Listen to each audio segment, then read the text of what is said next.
We have about over 1,200 homes. This is an NBC News special report. Here's Tom Yamas. And good evening. We are coming on the air with a lot of breaking news right now on a historic day here in Alaska. Any moment now, President Trump is set to speak at a news conference after he met face-to-face with Russian President Vladimir Putin about the future of the war in Ukraine. The Kremlin has said that their negotiations have wrapped up, and they said Vladimir Putin will appear with President Trump at the news conference we are expecting at any moment there on the left hand of your screen. Both world leaders shaking hands during a red carpet welcome earlier at Joint Base Elmendorf-Richardson. Putin was seen smiling while hitching a ride with President Trump. That moment followed by a high-stakes meeting between the U.S. and Russian delegations. It comes as President Trump tries to reach a ceasefire and a peace deal that could end the 3 years of fighting and all of that killing in Ukraine. I want to get straight to our chief White House correspondent, Peter Alexander, who was there at that news conference. Peter, the schedule changed pretty dramatically. What do we know at this hour? Yeah. Tom, that's exactly right. We are inside the room, just about 100 to 200 feet away from where the delegations had been meeting for most of the last 2 to 2.5 hours. Donald Trump and Vladimir Putin not holding a one-on-one, absent the time they spent together in the presidential limousine, but they're joined by, on the U.S. side, the Secretary of State Marco Rubio, as well as the Special Envoy Steve Witkoff, and alongside Vladimir Putin, some of his top advisors as well. It was our expectation that there would be an expanded meeting where the delegations would bring in additional advisors over lunch to gather. It's not clear whether that took place, but what is clear is that we do expect to hear from both President Trump and Vladimir Putin very shortly here on Joint Base Elmendorf-Richardson. This was a stunning turn of events. This was not how we anticipated. The expectation was this could go on for quite some time. The president has detailed what his expectation was coming into the day when he was on Air Force One shortly after departing Washington, D.C. He said he was hoping to come away with a ceasefire, and that in his words, he would not be happy if that didn't happen today. The president has also said in recent days, Tom, that he would be willing to leave, in effect. First, he said he would know after the first couple of minutes of his meeting with Vladimir Putin whether Putin was open to a deal, a ceasefire or a wider peace deal. And he said that if things went south, in effect, that they went sideways, that he was very willing to walk away, that there wouldn't be a joint news conference, that he would take some questions and immediately head home. So at least by his own standard, by that metric, it appears that some progress was made. In exactly what form, we wait to see. Certainly a lot of questions for Vladimir Putin as we reach now 3.5 years into this awful war. And there have been so many eyes focused on this in anticipation with the relentless bombardment of Ukraine continuing by the Russians. Vladimir Putin, among the questions today will be Donald Trump has had a complicated relationship with Putin dating back to Helsinki in 2018, where the two held a joint news conference. And at that time, Donald Trump, in effect, sided with Vladimir Putin as it related to Russian interference in the 2016 election over the assessment of the U.S. intelligence community. But more recently, the president has been much more critical of Putin, saying, in effect, that when they speak, Putin is quite nice, but it turns out as the president watches more headlines of more attacks killing soldiers and civilians alike, that Putin's words are meaningless. So among the questions we'll be looking to ask today, why Donald Trump can trust Vladimir Putin, that he would not continue with this invasion if an agreement is reached here. But the bottom line is we do anticipate much earlier than initially expected to hear from both President Donald Trump and Vladimir Putin just moments from now. Tom.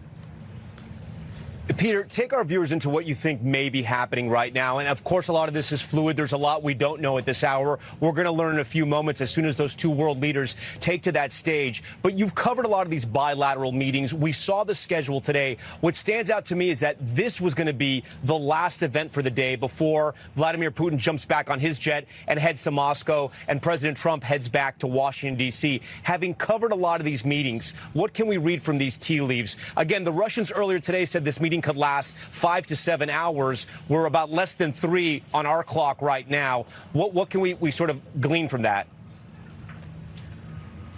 You know, Tom, it's a good question. I think that's what all of us are waiting to see the answer to. I will say that the images we've seen already today were not only historic, they were also striking, and certainly in the eyes of some of the presidents, President Putin and President Trump's critics, I think they may have been startling to see Vladimir Putin in the back of the presidential limousine where he was chuckling, laughing, smiling. The two of them, though there wasn't a one-on-one, in effect had a one-on-one privately with what we believe were no interpreters in the vehicle at that time. So what were they speaking about during that short visit? But recognize, I think, as we anticipate this dramatic moment here, that Donald Trump, throughout dating back to his time as a businessman successfully in New York, as a television producer, really is the producer of this presidency. And we watched it play out in real time a bit earlier today as the two men, at almost at the exact time, descended the staircases from their aircraft. They walked down that red carpet, shaking hands, as Russian media noted, for about 15 minutes in total, 15 seconds, excuse me, in total. Donald Trump patting Putin's hand as they shook, the two sharing smiles and brief exchanges before they walked up on top of that platform where they were framed by American fighter jets, a U.S. warplane surrounded by other fighter jets flying overhead, ultimately before they entered the beast, the presidential limousine. So a lot of this choreography appears to be that Donald Trump has become so known for. The one thing we don't know is what happened in those private moments that the two shared, not only in the beast, but behind closed doors here as well. We thank you for that, Peter. Stand by for us. If you're just joining our coverage right now, we are waiting at any moment for both President Trump and Vladimir Putin to take the stage there at Joint Base Elmendorf-Richardson and start their news conference and possibly take questions. We are live all over the world tonight for this historic moment. I want to go live to Ukraine right now as we await the two leaders. Richard Engel is there. And Richard, you heard Peter's reporting. We saw all those images today, including that image of Vladimir Putin in the back of the beast, smiling and waving. And already those images and the warm welcome he got here in Alaska is being broadcast throughout Ukraine. Oh, 100%. The state television here and all of the news channels in this country are covering this wall to wall. And they've been highlighting the fact that President Trump greeted Vladimir Putin warmly, that they shook hands, all the things that you and Peter were just talking about. And they also, it wasn't lost on anyone here, they also noticed how different that was to when Vladimir Putin visited the White House earlier this year and got questioned about why he didn't wear a suit. And that visit ended early, and many felt that Zelensky was bullied by President Trump and his inner circle. But aside from being somewhat curious about the different receptions and maybe even a little bit offended, Ukrainians' concerns about what is happening right now in Alaska go far deeper than the different kinds of greetings that President Trump has given to Vladimir Putin or President Zelensky. They're much more concerned in this country about the long-term consequences, much more concerned about what's going to be said in the next few minutes. Because these two leaders are coming out to the podium, does suggest that they have reached some sort of agreement, that they have something to announce. This country's future could depend on what they announce in the next few minutes. And that is much more concerning to Ukrainians than who got a better handshake or who got a better ride in the back of the limo. Russia currently occupies 20% of Ukrainian territory. And Ukrainians are concerned that in a peace deal, Russia could get to keep some or all of that territory permanently, or at least in a medium term, redrawing Ukraine's borders and transferring population. All right, Richard, stand by for us. I know you're going to want to hear what's in this news conference as well. I also want to bring in Keir Simmons, who has been covering Russia for years for us, one of the last Western journalists to interview Vladimir Putin. Before we get right to Keir, I do want to say it's 6:30 p.m. on the East Coast and it's 2:30 p.m. here in Alaska, where at any moment President Trump and Russian leader Vladimir Putin are set to hold a joint news conference after a nearly 3-hour meeting with the goal of paving the way to a potential ceasefire in Ukraine. Again, at any moment, we're expecting both world leaders to walk out there and potentially take questions about what was learned, what was discussed, and hopefully if there's any progress towards peace in Ukraine. I do want to go to Keir Simmons. Keir, I know you've been listening to all the reporting. You've seen the messages out of the Kremlin. This meeting ending earlier than the Russians initially had stated it would go. Some parts of the schedule are no longer on the schedule. This was supposed to be the last event that was supposed to take place in about an hour. It's taking place now. What, if anything, does this tell us, having studied and covered the Russians for so long? Well, I think President Trump and President Putin clearly have agreed something, or at least have agreed that it is safe, if you like, for the two of them to stand together. Those images you're looking at, to stand together in front of the world's media and take questions. How many questions will they take? How long will it last? All of those things we wait to see. I will say we have been here before, Tom. In Helsinki, we watched President Trump and President Putin hold a news conference. We know that President Trump likes the spectacle of it, likes the to and fro of it, and often can seem to be making policy in real time as he takes questions from journalists. Will he do that again here? In Helsinki, he was criticized hugely by many for giving too much to President Putin. Will this be different? Certainly the bonhomie between the two leaders at the beginning of all this, two hours ago, suggests that they got along well, and suggests that what you're going to see in the coming minutes are two leaders, ostensibly adversaries, who like each other and think that they can do some kind of a deal with each other. Why would they be walking out together this way unless that was the case? And we are hearing, Tom, reports there are members of the Russian delegation sitting in the front row at that news conference, waiting to hear from President Putin themselves. A counterpoint to that, I would say, is that the meeting that we just have been waiting to finish was a meeting between Russian and U.S. diplomats. The economic advisors, the trade advisors weren't in the room. Secretary of State Rubio, for example, Foreign Minister Lavrov were there. Both Foreign Minister Lavrov and another of President Putin's officials speak fluent English, so that may have helped the conversation move at a pace. That being said, we do know President Putin often can be quite verbose, can have a lot to say. So what have they managed to do in 2 hours? I mean, all of these questions, we're just going to have to wait to see what the two presidents have to say when they walk out. It does look like at any moment. All right, Keir Simmons, again, if you're just joining our special coverage here, we are waiting at any moment for President Trump and Vladimir Putin to take the stage there at Joint Base Elmendorf-Richardson. You can see the backdrop and that banner, Pursuing Peace. The goal here for President Trump, he laid it out today. He would like a ceasefire agreement to come out of this meeting. On top of that, he would also like a second meeting, possibly a trilateral meeting, including the president of Ukraine, Volodymyr Zelensky. I want to bring in the moderator of Meet the Press, Kristen Welker. Kristen, throughout the week, the White House had sort of downplayed expectations. They had lowered the bar, calling this a listening exercise, saying basically they just wanted to set the table for a future meeting. But today, President Trump set some goalposts, saying he does want a ceasefire, saying he does want a second meeting. In a short time, we're going to find out if that's a reality.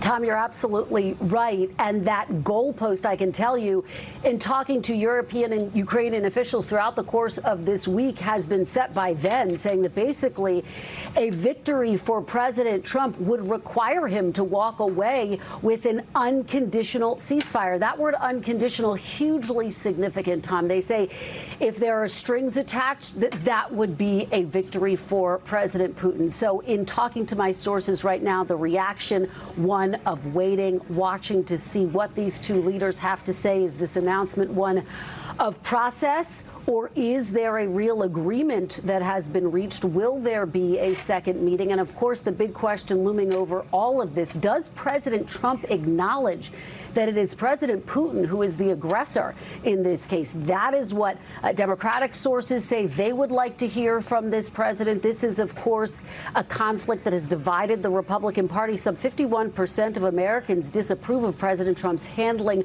of the war in Ukraine. Remember, he promised to end this in 24 hours of being elected. He has acknowledged it's proven more difficult than even he anticipated. So this is one of the biggest tests of his second term, Tom.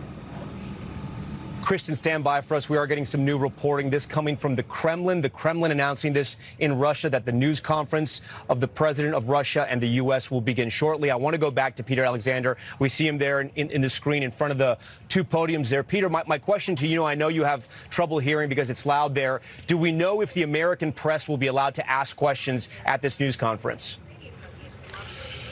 Tom, it's a good question. We don't have an answer to that one yet. In fact, this came together very quickly. We did anticipate a news conference. It wasn't clear that both presidents would be here, though that was the initial expectation. Now the Kremlin has announced that Vladimir Putin will be here alongside Donald Trump. I was just speaking to some of the top White House advisors if they could give us any timing on this, any more specifics.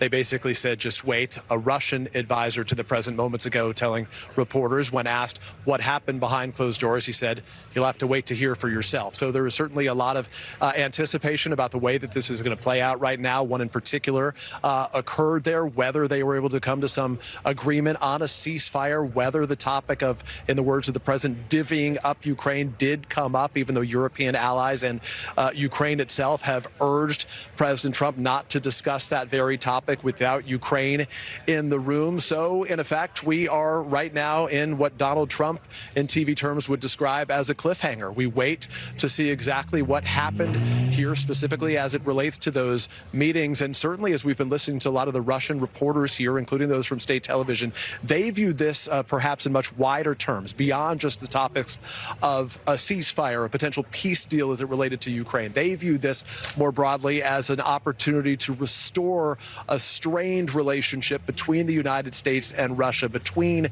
Donald Trump and Vladimir Putin themselves. So we will anticipate with you what happens, and we'll certainly have a lot of questions we want to ask both presidents. Whether we get that opportunity remains to be seen.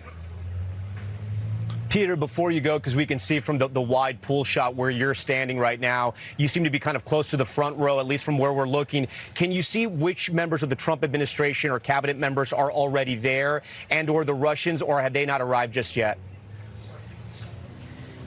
Yeah, there are members of both delegations here. They're seated in the first rows on each side. Some members of the Russian delegation and of the American delegation. Notably, none of those individuals who were inside the early meeting that took place today, lasting more than 2.5 hours, are present for the U.S. That's the Special Envoy Steve Witkoff, Marco Rubio, the National Security Advisor and Secretary of State. They are not here as well. The expanded bilateral meeting, what was supposed to take place over lunch, was to include some of the top advisors economically for the president. The Secretary of the Treasury, Scott Bessent, Howard Lutnick is the Commerce Secretary. They were among those who were expected to be in attendance. But to this point, we don't know whether there was in some form an abbreviated expanded bilateral, or if they're just coming from what was a 3-on-3 meeting with their interpreters before arriving here. Tom, to pull back the curtain a little bit, this has been a remarkable day. In more than 13 years of covering the White House, I have not seen security like that, which we have witnessed here today as the American and Russian reporters were welcomed onto Joint Base Elmendorf Richardson. They each went through separate, in effect, vetting where they were swept to check for any equipment that wasn't allowed to be brought in, any weapons or anything of that kind. And one of the Secret Service officers heading up that process said to me that this was a much more meticulous process than you normally see. So meticulous that as we waited on buses to enter, there were literally Secret Service agents who were opening up each of the pre-prepared lunch boxes, breakfast boxes that were being brought in for those individuals who would be inside here, just to check them so that nothing was snuck onto the property here before today's meeting take place. If we look around this room, I would tell you there's probably a couple hundred individuals here, certainly a full contingent of reporters who cover the White House, the president, on a daily basis. There are dozens of Russian reporters as well, but there are also reporters from all across the world, all of whom obviously would be impacted by the potential of any agreement of any kind as it relates to this 3.5-year relentless war after Russia's invasion of Ukraine. Tom? And I do want to ask you about the reporters in the room, Peter, because explain to our viewers here, are most of the people that are in that room reporters? And how, in a news conference like this, a bilateral news conference, will people get to ask questions if it's opened up to questions, right? Because any reporter on any part of this globe would want to be in there right now asking those two men questions. It's a good question. We don't know the answer to that. I can tell you that every reporter that I'm seated around certainly has questions prepared. I'm sure there'll be a cacophony of voices as they all try to get heard by the president here, trying to get his attention. President Trump, when he holds news conferences regularly, does it a bit differently than past presidents, where he just sort of picks and chooses and calls on individuals as he likes. Whether or not there are some predetermined individuals who will be asking questions on either side, we don't know that right now. Traditionally, there are some opening statements, and I think that's where we will all be listening very closely to get a better understanding of what, if anything, was agreed to, what came of this private conversation, what it means to Ukraine. If the president has already had any conversation, any outreach to the Ukrainian president about the conversation here. He has said that his desire was, and he said it would be easiest if they just extended this meeting into some meetings in the days ahead that could also take place here in Alaska with President Zelensky in attendance. Is there any chance that that would take place right now? So there's just so many topics and so many questions, not the least of which relates to the killing, the deaths that have taken place across Ukraine over the course of this 40-plus months. Hundreds of thousands of people have been killed, certainly tens of thousands in Ukraine alone, where, as our colleague Richard Engel witnessed yesterday, there was another burial of multiple individuals drafted into the war. And the question is really, will Vladimir Putin stop his assault on Ukraine right now and accept Ukraine as an independent, sovereign neighbor next door? Yeah, we hope to hear what they have to say. And again, at any moment, we're expecting both leaders to come out. Garrett Haake joins us now. Garrett, we were talking earlier that for the president to come out here, announce this news conference, to have that banner pursuing peace like we see it here, the entire world watching, they've notified everyone that this is going to happen at any moment. Yep.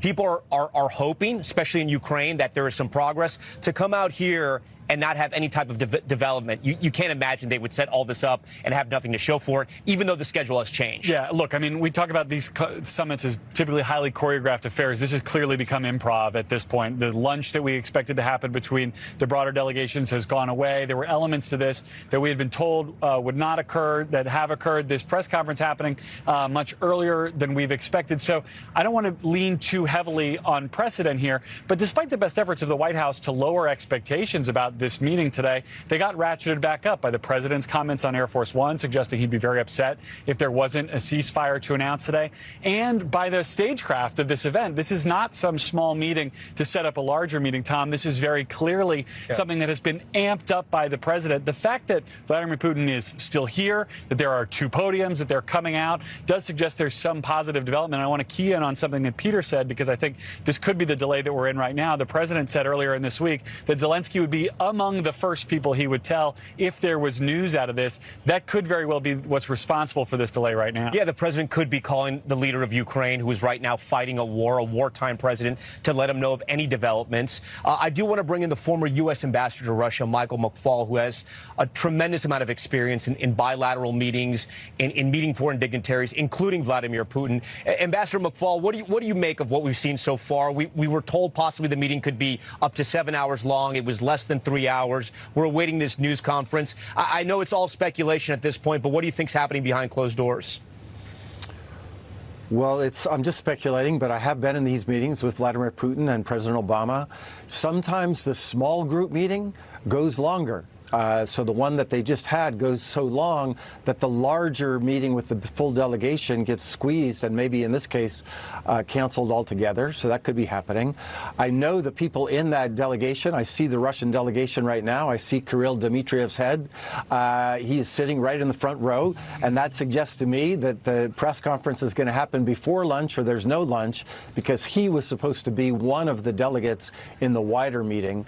But whether that means a bad outcome or a good outcome, I just think we're just going to have to wait and see what the two presidents say. The fact that President Putin will be at the meeting suggests that there should be some positive news. Ambassador McFaul, I'm going to tell you, it looks like we have Steve Witkoff, special envoy, who's done a lot of the negotiations with Vladimir Putin. He actually had the meeting that was the meeting before this one that essentially set the table so this could happen here in Alaska on U.S. soil. It looks like other members of the cabinet are going to be making their way inside right now. Ambassador McFaul, what is a victory for the United States, but maybe more importantly, for Ukraine to come out of this meeting? Well, I'm glad you phrased it that way, because summits are supposed to be about what's good for us, the American people, not what's good for Putin or Trump individually. And I think the way we should measure success are our American security interests advanced as a result of this meeting. And in my view, we have a security interest in preventing Putin from dominating and annexing territory in Ukraine. So that's what I'm going to be focused on. Have the president advance that ball, because he put a lot of work into this meeting. I mean, literally a red carpet for a imperial dictator who has, not since Hitler or Stalin have we had a leader to launch a war in Europe of this magnitude, with this level of annexation, with this level of killing. So we better get something out of it. You know, earlier in the week, European allies, along with Ukraine's president, said that President Trump had told them on a conference call that there'd be serious consequences if there wasn't a ceasefire. Today on Air Force One, President Trump was asked what he meant by that. He said economic consequences. We know that for Putin, he hasn't gotten as much ground. He hasn't gained as much ground in Ukraine this summer. We also know that President Trump has put the pressure on India, 50% tariffs because they buy Russian oil. Russia is struggling financially. Oil funds that war machine in Russia. What could the United States offer to Russia right now? Because there's not a lot of trade that happens between both countries because of the sanctions put in place by President Biden when Ukraine was invaded. But what can the U.S. offer Russia right now, you think? Well, first, I'd say President Trump has threatened sanctions, and he's been tough rhetorically, but he actually hasn't implemented tough sanctions. Even the Indian sanctions, he hasn't implemented yet. And I think President Putin just keeps calling his bluff. If he wanted to get tough, if he wanted to signal that he was going to be more coercive, which in my opinion he should have done before the summit, not after, there are three things he could do. One, he could seize Russian assets, billions of dollars of Russian central bank assets that are sitting in America. He could do that overnight. Two, he could sanction all of the ships of what they call the shadow fleet that ships that oil out of Russia. Right now, we haven't done that. And three, he could sanction all of the Russian banks that provide the services to allow those exports to happen. He could literally do that on Monday if he wanted to show Putin that he was serious. And you think from the delegation that the Russians brought here, investment advisors, finance ministers, you think what Russia wanted to do here in Alaska was talk business, where President Trump wanted to talk a lot about Ukraine? Well, most certainly that's what the delegation suggests. I know every single member of that delegation, by the way. I even know the translator. These people have been at this job for a long time. And without question, when you have the head of the Russian investment fund at the meeting, you're there to talk about business deals. Notably, the negotiator on the Russian side with the Ukrainians, his name is Medinsky, the person that's in charge of trying to negotiate an end to the war with the Ukrainians, they've met from time to time in Turkey, was not part of the delegation. And that suggests that Putin wanted this to be about U.S.-Russian relations, with Ukraine just being a part of it. It looks like, if they're not having that bigger meeting, that it was just about Ukraine. And I think that that's proper. I don't think there's any sense in talking about investment deals and trade until this war ends. Ambassador McFaul, stand by for us. I know we're going to want to talk to you right after this news conference wraps. Kristen Welker, the moderator of Meet the Press, joins us now. Kristen, a lot on the table for President Trump. He promised to stop this war. His first day in office, we are more than 200 days in. That timeline has definitely been stretched. He says that he didn't mean that seriously, but he did say that on the campaign trail. We also know that his polling is in the 40s when it comes to his handling of the war in Ukraine. That's what Americans have been saying in two separate polls. And then we also know from reporting he hopes to win a Nobel Peace Prize at some point. And he may very well if he can establish peace in Ukraine. A major moment for the president along the lines that the most important thing here is to end the war in Ukraine. Well, Tom, absolutely. And President Trump hasn't shied away from talking about that Nobel Peace Prize. As we all know, one of his biggest rivals, former President Barack Obama, won the Nobel Peace Prize in 2009. Tom, notably, another rival of his, former Secretary of State Hillary Clinton, made headlines by saying, look, if President Trump can end this war and give Ukraine back all of its territory, she would personally nominate him for a Nobel Peace Prize. Now, of course, that's all but impossible because territory is really what is at stake here, Tom. But it does underscore the backdrop, the political backdrop to all of this. As you say, his polling underwater, a slim margin. 51% of Americans say they disapprove of his handling of the war in Ukraine. So there's an immense amount of pressure for him to get this resolved. The Republican Party leading the charge, saying that the United States should no longer have to fund the war in Ukraine, send weapons to Ukraine. So that is part of the pressure that he is getting as well. And among the questions, he was in the room there, Tom, with a former KGB official trying to hammer out the terms of what, as he said, he hopes would be a ceasefire agreement. And so one of the concerns with his European counterparts was that President Putin would try to change the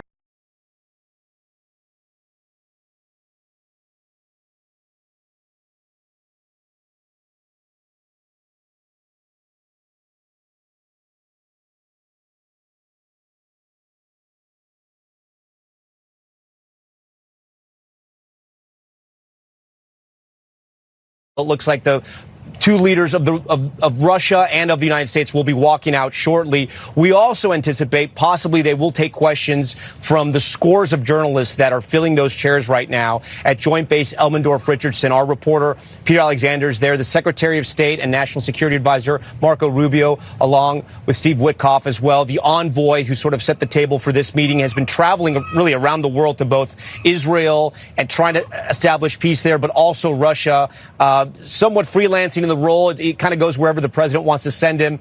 And the Secretary of State, Marco Rubio, his role transforming, spending a lot of time now at the White House as the National Security Advisor. These were the two men that were part of the U.S. bilateral meeting, the initial meeting that was supposed to take place, that we believe did take place. We saw sort of the pool spray, if you will. That's when they give us the first images of those people sitting together. It is unclear what meetings happened after that. We believe it stands to reason that the lunch was scrapped on the schedule because of the timing of all this. It was kind of fast. I mean, it was less than 3 hours. The Russians had talked about possibly 5 to 7 hours. That being said, President Trump can come out here and say they had a wonderful lunch, they had several meetings, and they've made some agreements. But that's the big question. What have they agreed on? What did they come to terms on? And what does it mean for the people of Ukraine who have lost tens of thousands, who are still fighting so bravely, and who have sent their men of all ages to fight against the Russians, whereas the Russians themselves have taken about 20% of Ukraine and have called on North Korea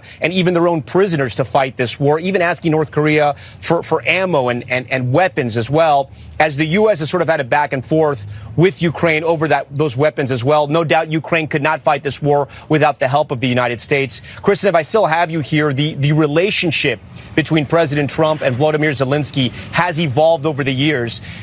It looks like this is about to start. We see President Trump and Vladimir Putin. Let's listen in.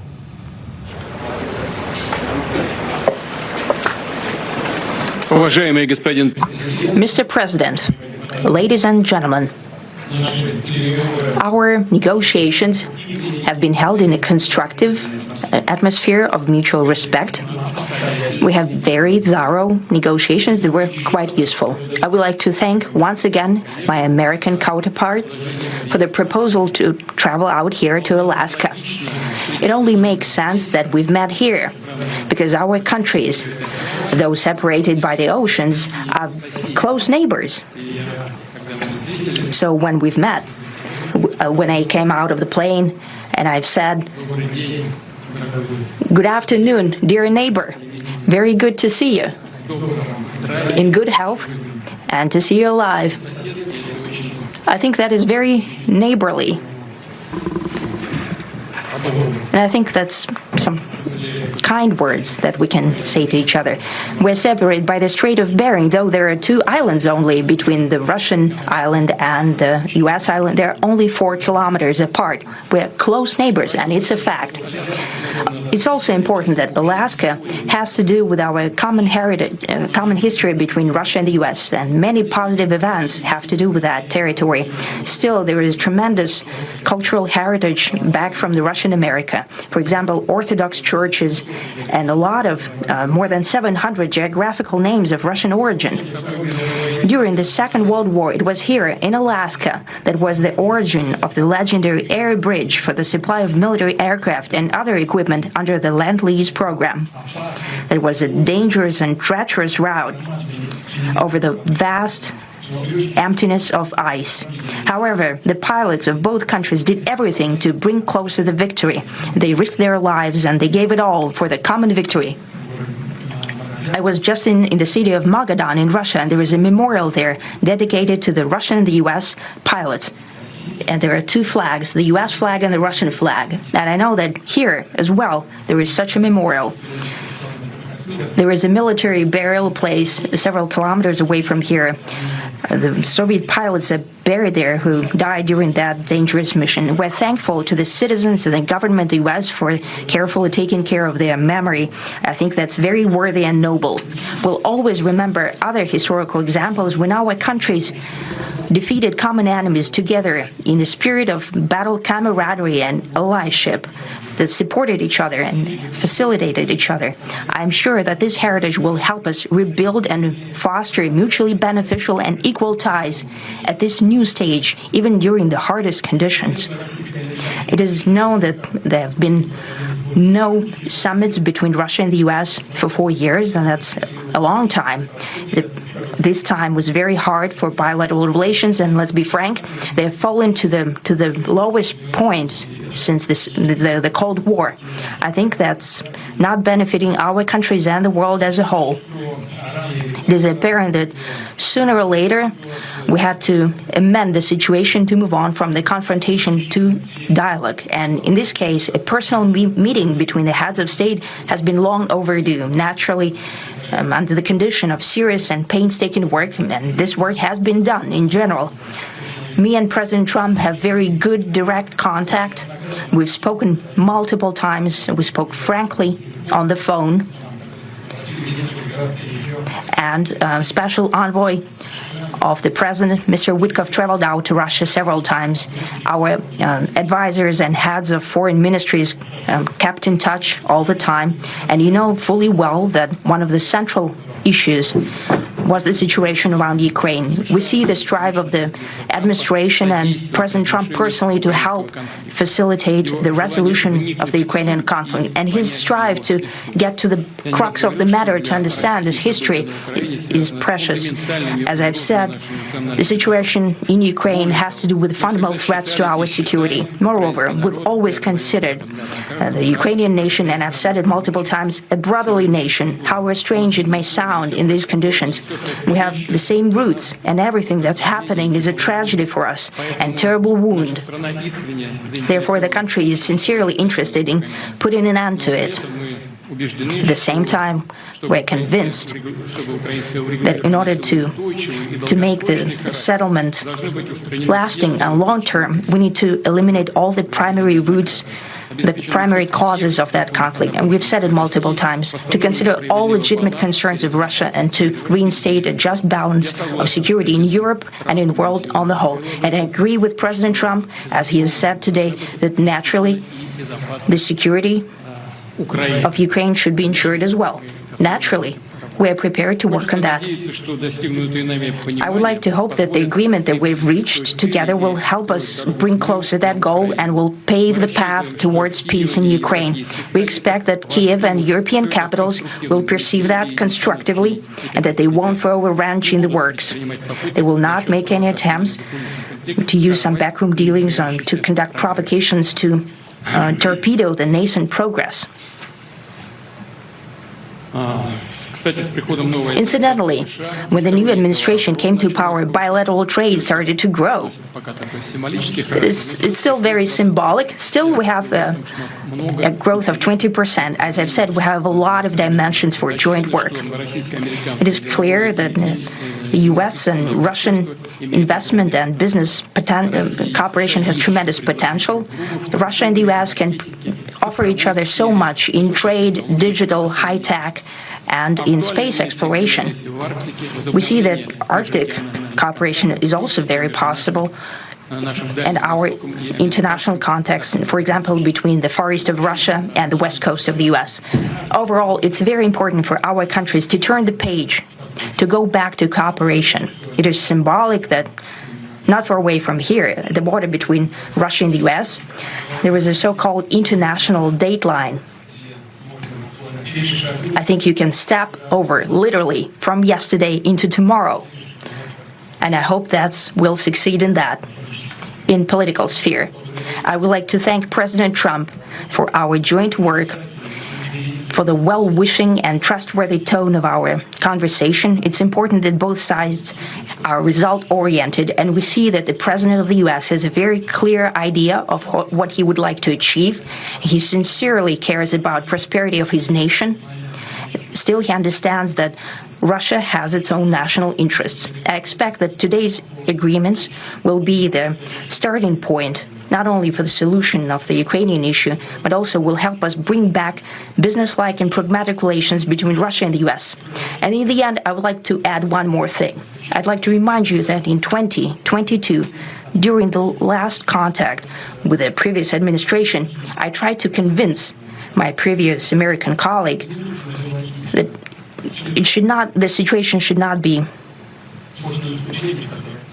brought to the point of no return when it would come to hostilities. And I said it quite directly back then, that it's a big mistake. Today, when President Trump saying that if he was the president back then, there will be no war. And I'm quite sure that it would indeed be so. I can confirm that. I think that overall, me and President Trump have built a very good business-like and trustworthy contact. And I have every reason to believe that moving down this path, we can come, and the sooner the better, to the end of the conflict in Ukraine. Thank you. Thank you. Well, thank you very much, Mr. President. That was very profound, and I will say that I believe we had a very productive meeting. There were many, many points that we agreed on, most of them, I would say, a couple of big ones that we haven't quite gotten there, but we've made some headway. So there's no deal until there's a deal. I will call up NATO in a little while. I will call up the various people that I think are appropriate, and I'll, of course, call up President Zelensky and tell him about today's meeting. It's ultimately up to them. They're going to have to agree with what Marco and Steve and some of the great people from the Trump administration who've come here, Scott and John Ratcliffe. Thank you very much. But we have some of our really great leaders. They've been doing a phenomenal job. We also have some tremendous Russian business representatives here, and I think, you know, everybody wants to deal with us. We've become the hottest country anywhere in the world in a very short period of time, and we look forward to that. We look forward to dealing. We're going to try and get this over with. We really made some great progress today. I've always had a fantastic relationship with President Putin, with Vladimir. We had many tough meetings, good meetings. We were interfered with by the Russia hoax. That made it a little bit tougher to deal with, but he understood it. I think he's probably seen things like that during the course of his career. He's seen it all. But we had to put up with the Russia hoax. He knew it was a hoax, and I knew it was a hoax. But what was done was very criminal. But it made it harder for us to deal as a country in terms of the business and all of the things that we'd like to have dealt with. But we'll have a good chance when this is over. So just to put it very quickly, I'm going to start making a few phone calls and tell them what happened. But we had an extremely productive meeting, and Many points were agreed to. There are just a very few that are left. Some are not that significant. One is probably the most significant, but we have a very good chance of getting there. We didn't get there, but we have a very good chance of getting there. I would like to thank President Putin and his entire team, whose faces, who I know in many cases, other than that, whose faces I get to see all the time in the newspapers. You're almost as famous as the boss, but especially this one right over here. But we had some good meetings over the years, right? Good, productive meetings over the years, and we hope to have that in the future. But let's do the most productive one right now. We're going to stop really 5, 6, 7,000, thousands of people a week from being killed, and President Putin wants to see that as much as I do. So, again, Mr. President, I'd like to thank you very much, and we'll speak to you very soon and probably see you again very soon. Thank you very much, Vladimir. Next time in Moscow. Oh, that's an interesting one. I don't know. I'll get a little heat on that one, but I could see it possibly happening. Thank you very much, Vladimir. And thank you all. Thank you. Thank you. Thank you so much.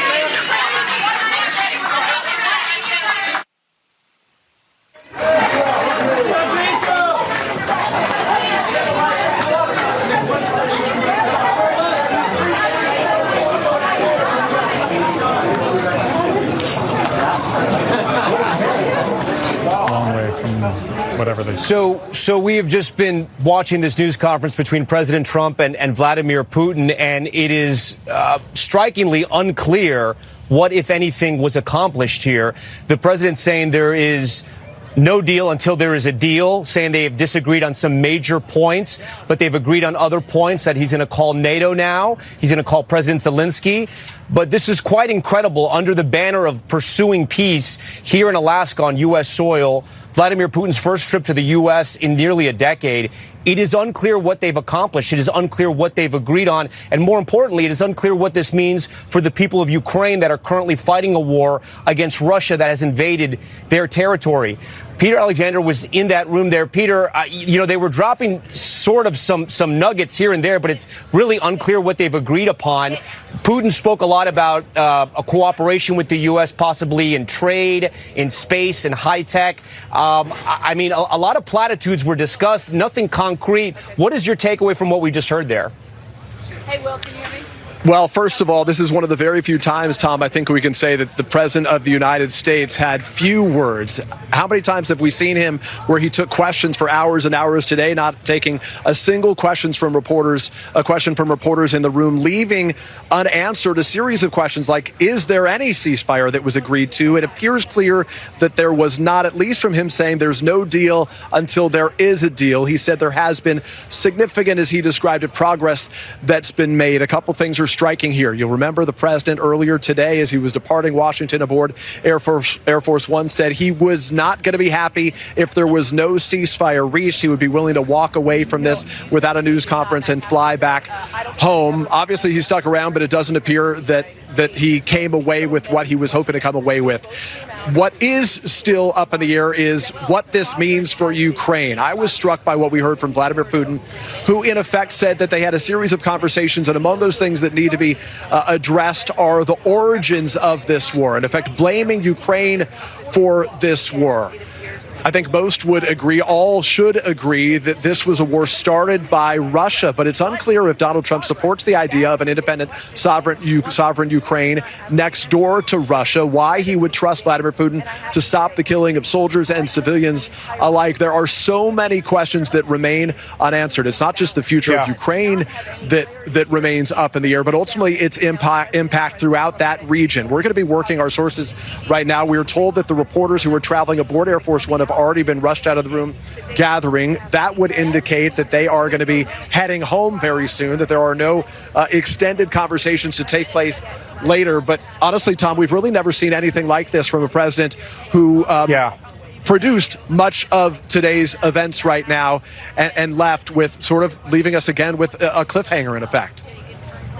It was interesting. Putin was trying to draw a distinction between the country of Ukraine, which he said is a brotherly nation, even though it's one that he invaded, and Kyiv, the capital of Ukraine, where Volodymyr Zelensky obviously lives, saying that Kyiv may throw a wrench in these plans. But again, both Putin and Trump talked about some type of plan, some type of deal, yet they offered quite literally zero details. And the president himself, though, at one point saying that thousands of lives will be saved if this deal is accomplished. But again, we have no idea what's going to happen. It sounds like he's going to go to NATO and go into I guess, the Ukrainian president and maybe talk about the terms of the deal and come back. But it's unclear. I do want to bring in now moderator of Meet the Press, Kristen Welker. Kristen, you've interviewed President Trump several times. You've covered these bilateral meetings just like Peter. You've been in the room.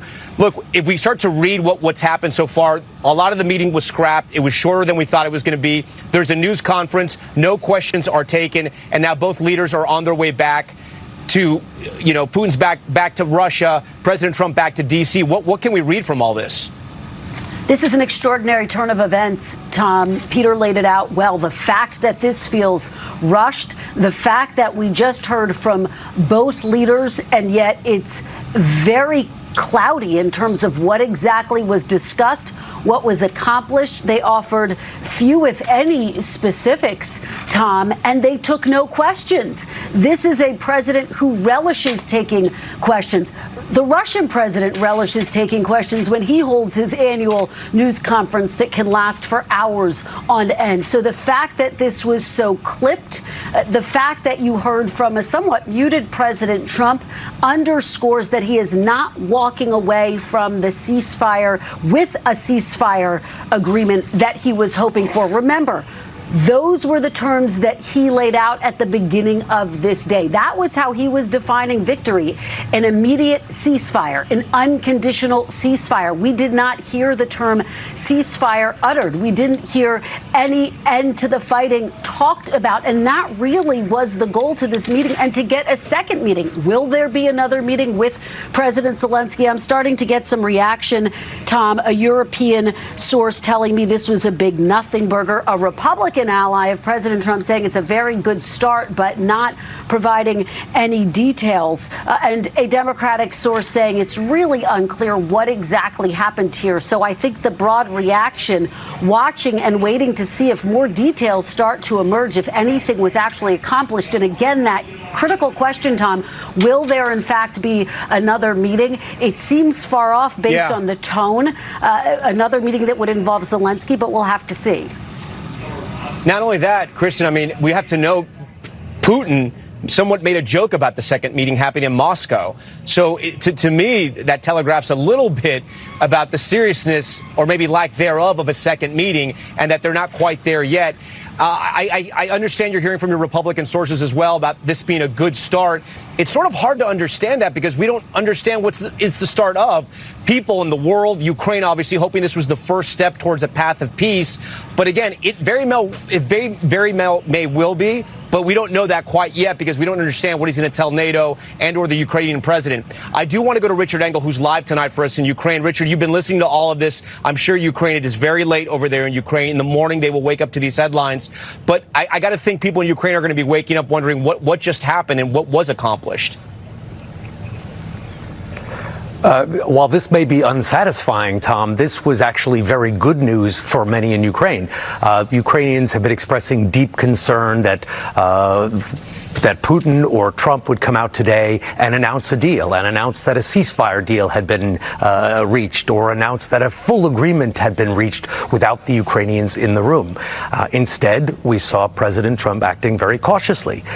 It didn't look that way initially. I was quite surprised that it was Vladimir Putin who took the podium first, who spoke at length in Russian about history, and he talked about an agreement that had been reached, and he spoke quite clearly that there was a deal, and he was worried that the Europeans or the government in Kyiv, the Ukrainian government, which he attacked, would try and upset the deal, suggesting that a deal was in place and that the Ukrainians weren't going to like it. Then we saw President Trump said, no, we're not done. We're going to speak to NATO. We're going to speak to the Ukrainians first. And until it's done, it's not done. And implied that there's going to be more meetings, and implied that they're working on a deal that could save thousands of lives, i.e. a ceasefire deal. That is exactly the approach that the Europeans, that is exactly the approach that President Zelensky had been pushing for. They were telling President Trump just a couple of days ago on this video conference, go slow, don't trust Putin, don't sign any big deals on the spot. Wait until we're involved. So while it may be cryptic and unsatisfying, it could have been much worse from Ukraine's perspective had they come out and made an announcement and the Ukrainians were caught surprised on the back foot and then having to digest a deal that they weren't part of.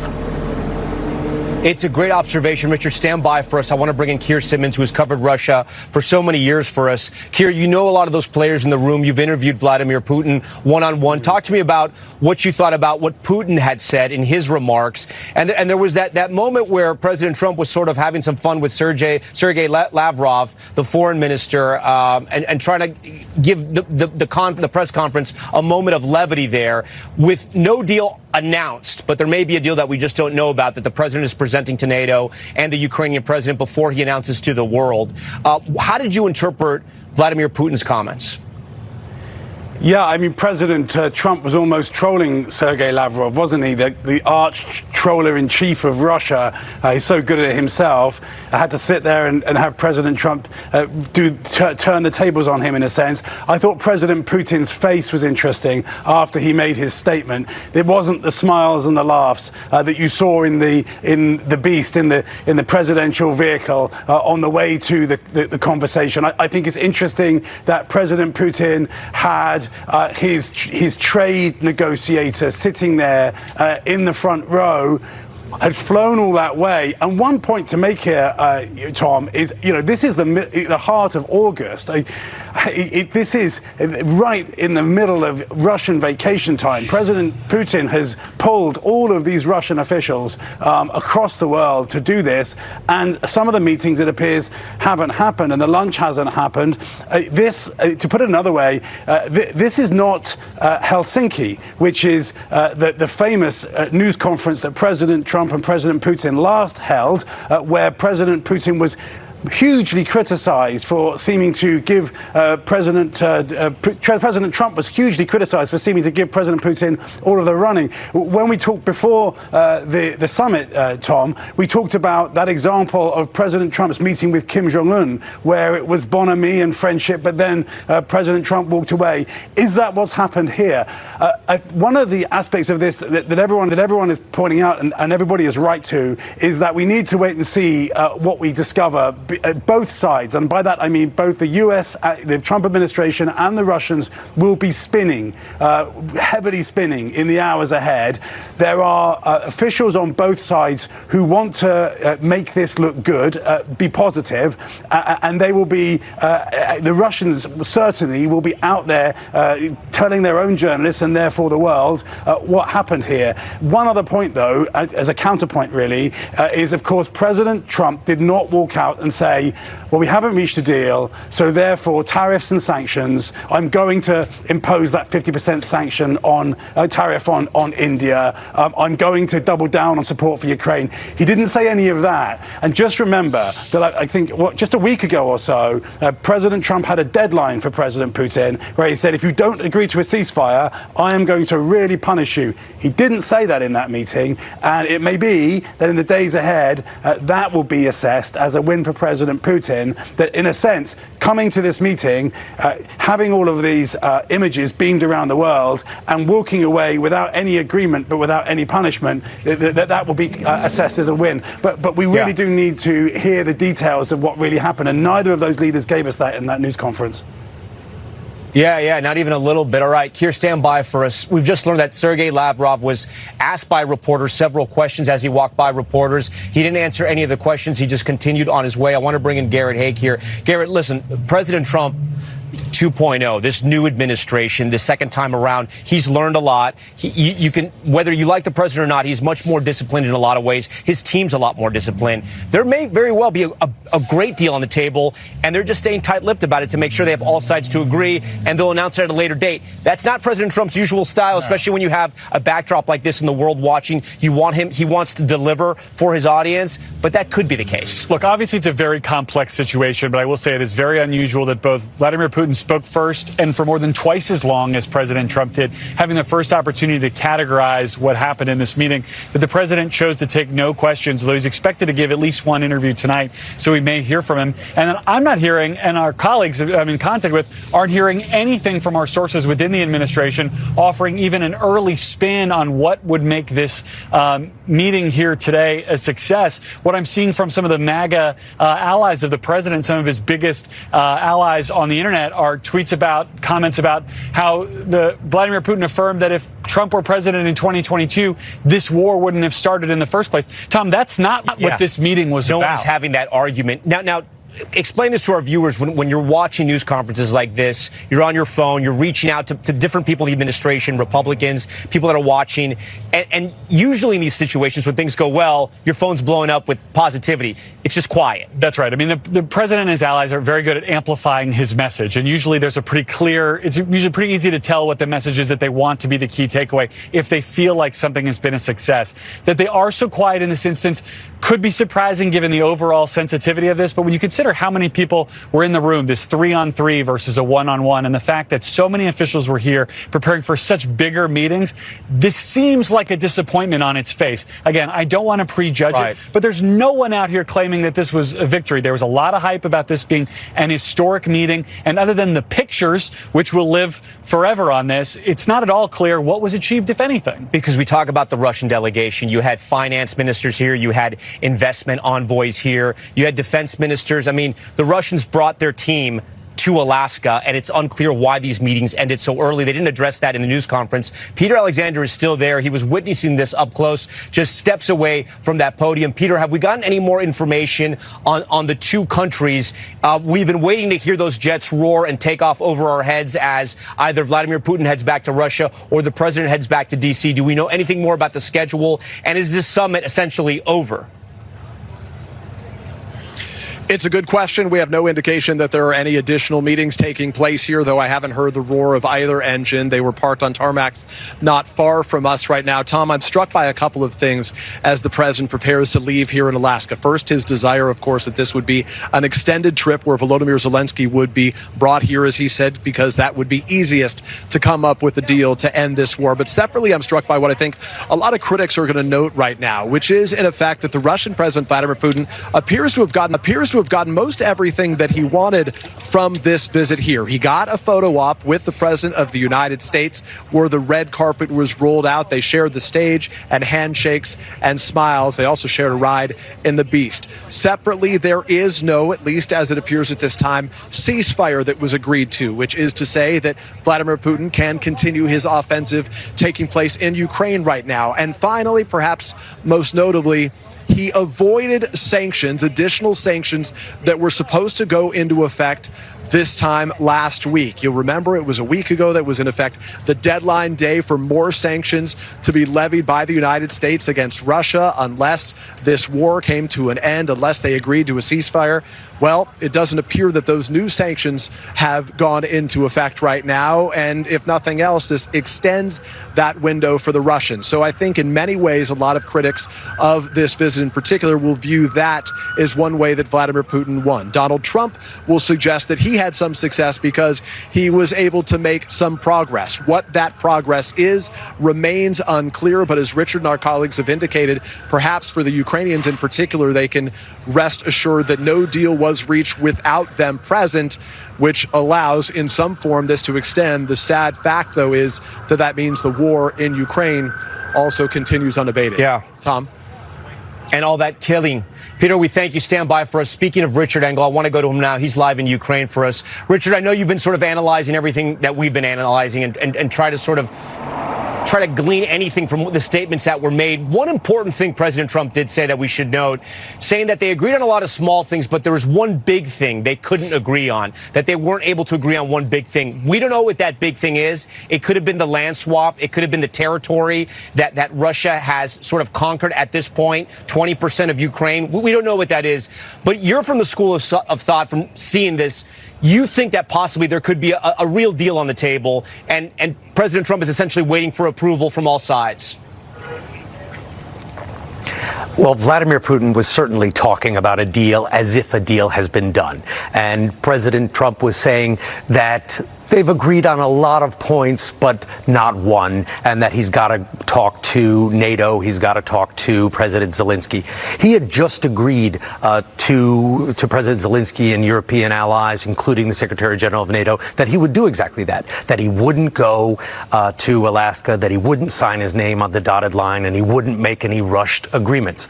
So it's possible that there is an agreement, as Vladimir Putin says there is, an agreement that Kyiv is not going to like and that the Europeans are not going to like, and that he's just got to deliver that news to President Zelensky and the Europeans.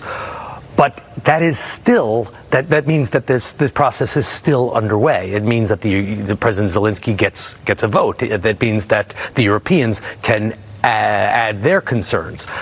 Nobody here in Ukraine wants this war to continue. Everybody here wants this war to stop.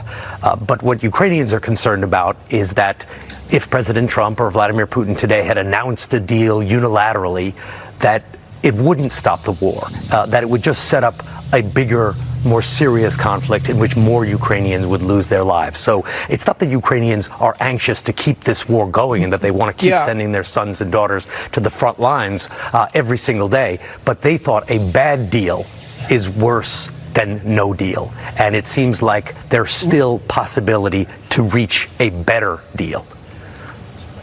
Richard, both sides are losing lives essentially almost every minute of the day in this war. You've covered so many wars and conflicts. How hard is it to get a ceasefire in place?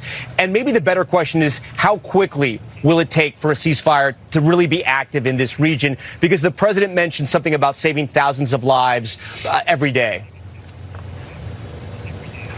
So this war, Tom, and I've covered a lot of wars, as you mentioned, this war is all about land. Wars in the Middle East are often about identity and about religion and history. There is some of that here as well, but this one is primarily about land. Vladimir Putin doesn't believe that Ukraine should exist as an independent country, and he wants their land. And 3.5 years ago, he invaded this country with the intention of taking all of Ukraine, toppling the government, getting rid of Zelensky, putting in a puppet, and taking control of Ukraine the way that Ukraine was dominated under the Soviet Union. It didn't work. The Ukrainians fought back, but the Russians are still on Ukrainian territory. They're still holding 20% of Ukrainian land. So reaching a ceasefire just means the fighting stops. But what about that 20%? What about the Ukrainian troops who are on the front line? Do they pull back? What about the thousands of Russian troops who are launching attacks every day on Ukrainians from Ukrainian soil? Do they get to stay? Do those battle lines become permanent? And those are all the questions that Ukrainians want to know. And those are the questions that Ukrainians say must be answered. Otherwise, there will never be anything like a lasting peace agreement, that you can have a ceasefire, but that you'll have more conflicts down the road unless you address those fundamental questions. So this is a hard one. Even if we get a ceasefire, and maybe we do get a ceasefire announcement in the next couple of days or next week, then the very difficult process begins of the territorial discussions. Do the Russians get to stay on the land that they have conquered, or do they have to leave? And Vladimir Putin has made it very, very clear that he has no intention of pulling back his troops.